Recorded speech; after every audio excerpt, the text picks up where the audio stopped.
ZNA Bandung ini mengadakan event, cuman kita itu tiap kali event beda-beda. Pertama kali turun lebih dari 100 ekor sih. Biasanya rata-rata 30, 40, 50. Kita zaman dulu Hibipura. Sekarang sendiri lanjut lagi buat tahun depan. Oh boleh banget partner.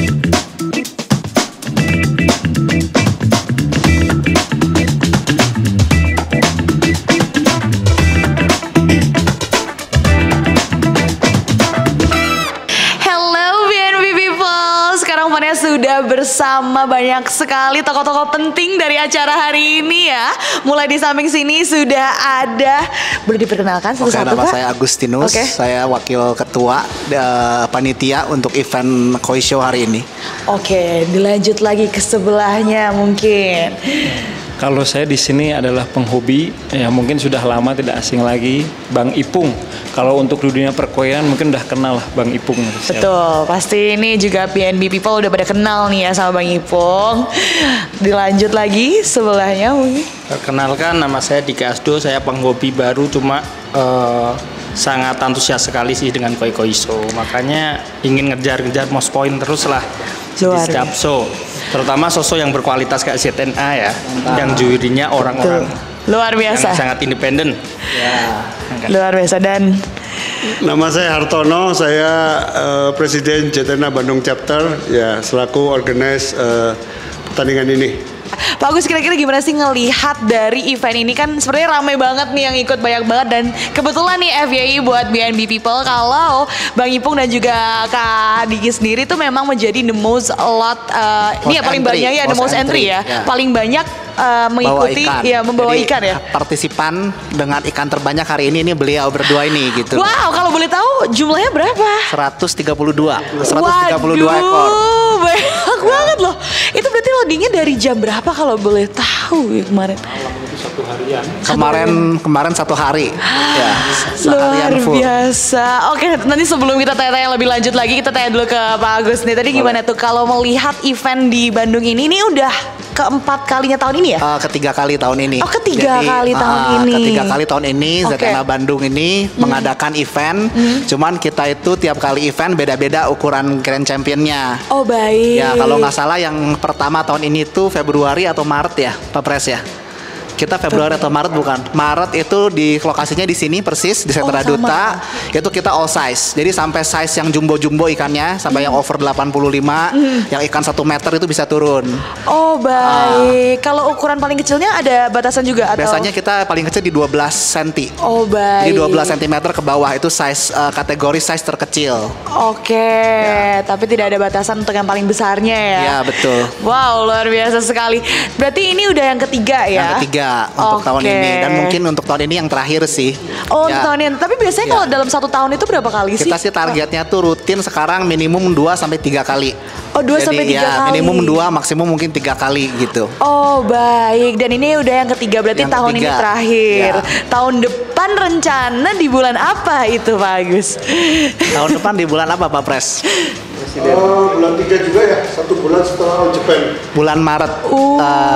Karena kayak biasanya di Februari itu kita kan ada Koi Show terbesar di dunia, itu di Tokyo, itu namanya All Japan Koi Show. Wow. Nah, biasanya itu setelah show itu penghobi-penghobi Indonesia yang punya ikan di Jepang yang layak turun, kalau misalnya ikannya ada yang kalah di sana atau misalnya udah kira-kira udah misalnya pengen coba dibawa pulang ke Indonesia, nah itu kesempatan gitu loh. Jadi makanya kita bikin di bulan Maret, 1 bulan setelah All Japan Koi Show di Tokyo.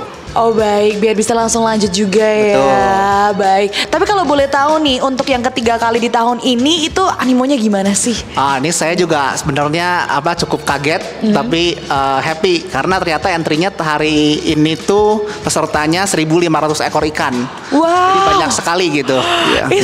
Itu banyak banget. Iya banyak banget gitu, nggak disangka-sangka lah, unexpected juga gitu. Luar biasa sekali. Tapi kira-kira harapannya apa sih dengan mengadakan event ini kalau dari Pak Agus sendiri? Mungkin kalau saya bilang sih harapan kita itu supaya mungkin para penghobi ini melek gitu dengan event-eventnya yang istilahnya kita ini nggak sembarang organize event gitu. Jadi kalau ZNA Bandung Chapter ini kita memfokuskan itu di fair play gitu, dan kalau bisa dilihat juri kita itu memfokuskan pengennya Jepang semua.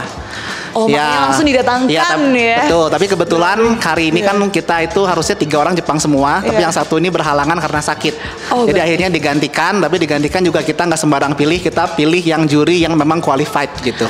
Ya. Luar biasa sekali, dan itu pun langsung live ya tadi penjuriannya di sana, betul. Kita bisa melihat. Jadi aba-aba penilaian murni ya, langsung to the point. Oke, kita mungkin boleh tanya-tanya sedikit ya kepada The Most Entry yang hari ini sudah membawa ratusan ekor ikan. Kira-kira nih, apakah ini kali pertama atau udah sebelumnya mengikuti atau gimana nih kalau Kak Diki? Sebelumnya saya tuh hobi baru kurang lebih 1 tahun ya. Tapi kalau ada soso terutama kayak di Jepang kayak Musati kemarin itu kita pasti usahain entry-nya banyak sih. Oh baik, tapi untuk yang ZNA ini berarti pertama kali? Pertama kali turun lebih dari 100 ekor sih. Biasanya rata-rata 30, 40, 50. Kira-kira motivasinya apa tuh kami menurunkan 100 ekor sebanyak itu? Motivasinya alasannya ya, juga nih. Motivasinya tuh ya apa ya, ingin koi-koinya kita tuh diuji gitu, diuji dengan juri-juri yang kalau di ZNA kan udah pasti berkualitas ya, jurinya didatengin dari Jepang langsung, makanya ya kita udah beli ikan mahal-mahal ya harus diuji, istilahnya gitulah. Betul, apalagi dengan mengikuti kompetisi ini kan bisa adding value ya, jadi bisa lebih memiliki kualitas yang lebih baik lagi, dicek juga, jadi bisa menambah value yang lebih tinggi lagi ya untuk ikan-ikannya. Luar biasa sekali. Tapi ada yang dijagoin nggak ikan-ikan yang di sini, atau harapannya apa nih untuk ikan-ikan yang udah ditaruh di sini? Apakah semuanya champion atau gimana? Harapan saya pasti setiap show harus ada champion. Kebetulan tadi udah dapet GC, wow, udah dapet champion banyak sih, hampir. Tepuk tangan dulu, tepuk tangan dulu. Udah ada berapa ikan tuh? Ratusannya juga? Apa? Ratusan juga yang udah mendapatkan gelarnya? Oh, ikan tuh gimana ya? Nggak tentu. Kadang ikan yang mahal, ada ikanku yang harganya mungkin 80-100, tadi malah cuma juara 3. Ikan yang di keeping harganya ya bisa di bawah 10 juta, bisa champion gitu. Wow. Tergantung. Jadi ikan koi itu emang apa ya? Sangat unik lah, sangat unik. Sangat unik. Oke, tapi alasannya kenapa memilih ikan koi? Kenapa sih Kak kalau boleh tahu? Nah, ikan koi indah aja, indah, terus patternnya tuh nggak ada yang sama ya. Di koi kan patternnya tuh nggak ada yang sama. Oke, harapan kedepannya kira-kira akan ikut lagi nggak nih? Oh jelas pasti, apalagi di event-eventnya ZNA atau juri-juri yang ada luar langsung lah, nggak. Yang pasti itu kalau juri luar tuh apa ya? Adil lah. Betul, adil, betul. Fair play-nya tinggi. Udah nggak ada kepentingan ibaratnya seperti itu. Betul. Nah, tuh titipan ya kan. Apalagi tahu sendiri kan di sini kan banyak main titipan. Dan lebih expert juga ya biasanya karena kan sudah melihat ikan dari berbagai penjuru dunia ya. Oke, kita langsung lanjut nih ke presiden dari acara hari ini.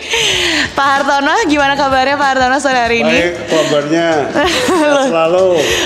Salam koi Indonesia. Iya, ada salamnya nggak sih Pak Hartono? Salamnya salam koi gitu. Oh, zaman dulu Hibipura. Sekarang udah ketinggalan zaman. Ya pokoknya salam untuk pecinta koi di luar sana. Di sini aku mau tanya-tanya nih, kira-kira munculnya ZNA ini tuh awal pertama kali gimana sih Pak Hartono? ZNA Bandung Chapter ini adalah koi club kedua tertua di Indonesia. Wow. Koi club pertama itu Surabaya Koi Club. Jadi 2 orang pioner yang bawa pertandingan koi, yang memulai koi di Indonesia ini ada 2 orang. Satu Cengkok Koi dari Surabaya, itu bersahabat banget dengan presiden pertama ZNA Bandung Chapter, Bapak Edi Sukamto, Josana. Mereka berdua yang memulai pertandingan koi di Indonesia. Pak Cengkok Koi bikin Surabaya Koi Club. 1 tahun kemudian di tahun 98, 1 tahun kemudian Bandung bikin September tanggal 9 tahun 1999. Wow, Fania belum lahir. Iya. Oke. Atas dasar pertama kali dibikin itu penghobi semua. Pak Edi Sukamto, Pak Izil Wayudi, dan banyak generasi awal pertama perkoi Indonesia. Mereka ini yang membangun komunitas koi pertama di Indonesia. Oh baik, jadi awalnya itu pecinta koi, hobi, lalu akhirnya berencana membuat kompetisi. Ya, terus kami adalah generasi kedua. Oh Jadi baik. saya presiden keduanya di Jakarta Bandung Chapter. Jadi tetap dengan semangat penghobi juga karena Bandung Chapter ini menginduk ke JNA Jepang. Oh oke. Jadi kami itu menginduk ke induk organisasi JNA Jepang. JNA Jepang ini adalah klub koi tertua di dunia. Oh berarti masih dalam satu lingkup. Satu lingkup. Makanya JNA ini singkatannya Jen Nippon Airinkai. Oh baik, karena emang ikan koi sendiri famous juga ya di Jepang itu. Ya, Memang justru malah sangat diperhatikan juga ya. Mereka berdua ini yang pionir. Makanya zaman dulu itu pertandingannya kalau nggak ada di Surabaya, di Bandung. Oh baik, tapi motivasi awal pertama kali munculnya kenapa kompetisi gitu? Itu kenapa sih Pak? Atau mungkin kompetisi ini awal mula nggak lebih dari kumpulan penghobi. Sama-sama penghobi punya ikan di rumah, kenapa enggak saling dijuriin? Oh ya diaduin aja ya.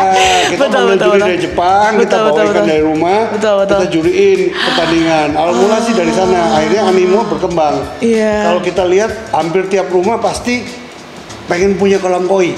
Betul. Ya, hampir tiap rumah kalau lihat orang bangun rumah pasti pengennya ada kolam koi. Nah, di situ kan akhirnya mulai udah punya kolam, terus sudah mulai keeping, kenapa enggak dicoba dibawa ke pertandingan? Iya betul. Ya, mulailah racunnya itu kan di situ kan. Nah, kenikmatannya racun.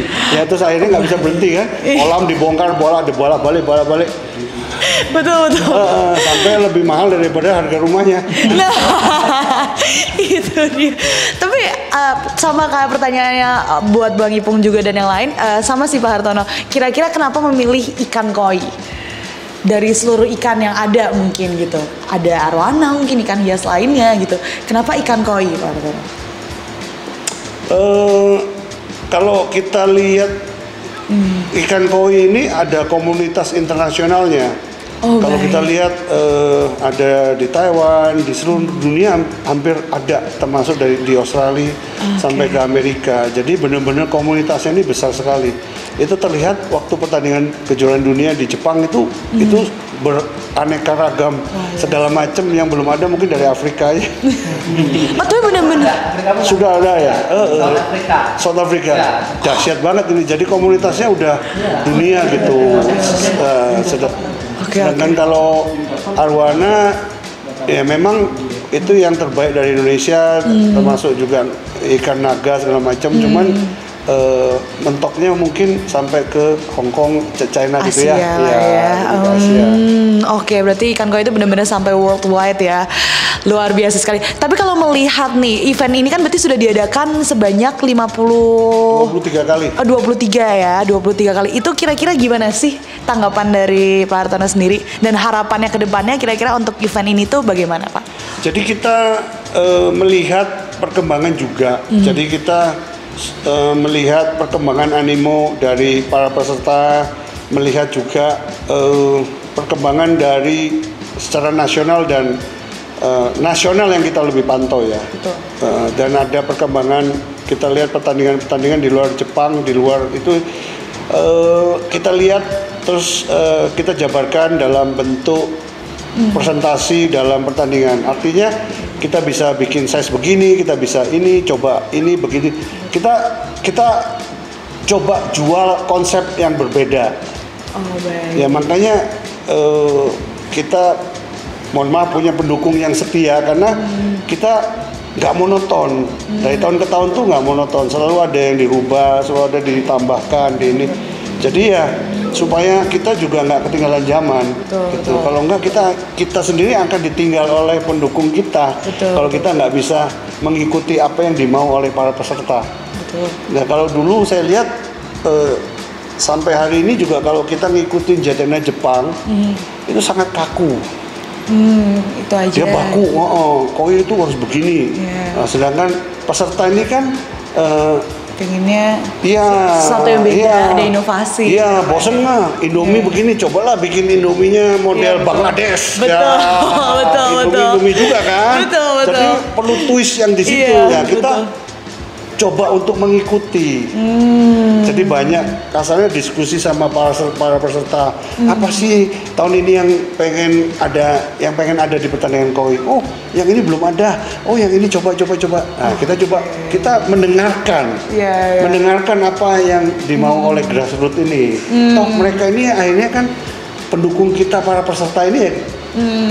Dari mereka untuk mereka juga kan. Kita dia. memfasilitasi dalam bentuk penjurian yang bagus, segala macam kita bikin, yaitu slogan kita kan, biarlah ikan yang terbaik menang. Betul. Let the best fish win gitu loh. Let's win with honor. Menanglah dengan sebuah Iya, betul. apa? Itu bahasa Indonesia apa sih? Iya. Apa ya? Tentang kebanggaan. Punya pride-nya gitu. Iya, Iya. gitu. Jadi dalam artian Dengan fair lah. Iya, dengan fair. biarlah Pantasnya. Yap. biarlah ikan yang terbaik itu menang gitu loh. Maksudnya jangan ya karena pertemanan. Waduh. Iya, betul. Betul. Itu yang kita coba se-fair mungkin gitu. Itu yang mungkin menjadi salah satu yang para pendukung kita yang cukup loyal dan setia. Yap. Ya, jangan sampai disakiti lah. Ya, betul. Kesetiaan ini kan. Betul, makanya perlunya keadilan ya. Iya.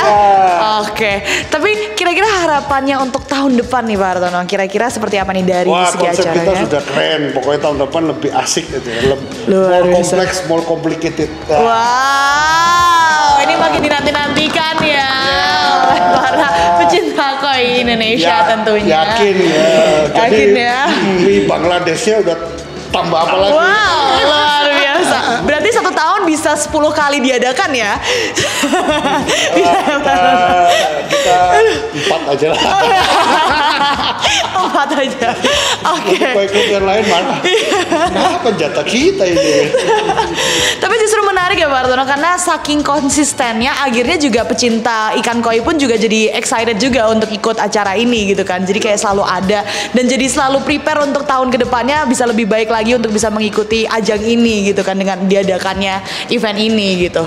Oke, mungkin harapan untuk para pecinta koi di luar sana nih, satu-satu mungkin dari Pak Hartono sendiri saya kasih lanjut bocoran lagi. buat tahun depan. Oh boleh banget Pak Hartono, Doain silahkan. Ya pasti. Kita bikin pertandingan koi di Tokyo. Wow, oke ini di spill-nya kayaknya eksklusif cuma di sini ya. Waduh luar biasa, ini serius. Oke, ini Udah kita konsep sebelum COVID. Jadi waktu eksekusi kena COVID. Jadi sudah 3-4 tahun lalu. Wow, itu pertama kalinya kah atau sebelumnya sudah? Bakal jadi orang koi club di luar Jepang yang pertama bikin di Jepang. Wow, luar Tokyo. biasa sekali. Oke, langsung ya diterbangkan. Ya. Langsung diterbangkan. Berarti semua ikan-ikannya diterbangkan ke sana.